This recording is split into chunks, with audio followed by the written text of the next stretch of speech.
വരാൻ പോകുന്ന ഈ തെരഞ്ഞെടുപ്പ് ഏറെ രാഷ്ട്രീയ പ്രാധാന്യമുള്ള ഒന്നാണ്.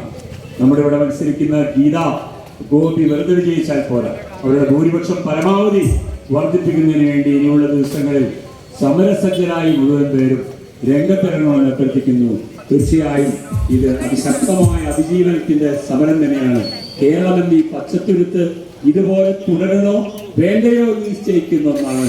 അതുകൊണ്ട് കണ്ണിലെ കൃഷ്ണമണി പോലെ ഈ കൊച്ചു കേരളത്തെ പരീക്ഷിക്കുന്നതിന് വേണ്ടി ഇടതുപക്ഷ മുന്നണിയുടെ സ്ഥാനാർത്ഥിയായി മത്സരിക്കുന്ന ഗീതാ ഗോപിയെ വലിയ ഭൂരിപക്ഷത്തോട് വിജയിപ്പിക്കുന്ന പ്രതീക്ഷിച്ചുകൊണ്ട് ഞാൻ ഔപചാരികമായി നന്ദി പറയുന്നതിന് വേണ്ടി സുരേഷ് UK സ്നേഹവും ക്ഷണിക്കുന്നു.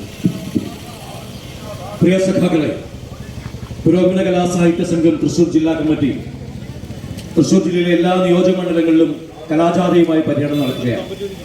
കഴിഞ്ഞ 10 വർഷക്കാലം എങ്ങനെയാണ് കേരളം മാറിയതെന്ന് നമ്മൾ കണ്ടു. ആ മാറ്റത്തിന് തുടർച്ചകൾ ഉണ്ടാകണം എന്നുള്ളതാണ് നമ്മുടെ എല്ലാവരുടെയും ആഗ്രഹം.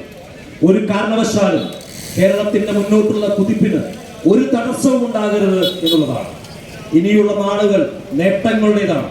കഴിഞ്ഞ വർഷങ്ങൾ അനുഭവിച്ച ദുരിതങ്ങൾക്ക് പകരമായി പുതിയ ലോകത്തെ സ്വപ്നം കണ്ടുകൊണ്ട്, പുതിയ കേരളത്തിന്റെ കുതിപ്പിന് സ്വപ്നം കണ്ടുകൊണ്ട് കഴിയുന്ന എല്ലാ മനുഷ്യർക്കും വേണ്ടി ഞങ്ങൾ ഈ കലാപ്രകടനം ഇവിടെ അവതരിപ്പിക്കുകയാണ്.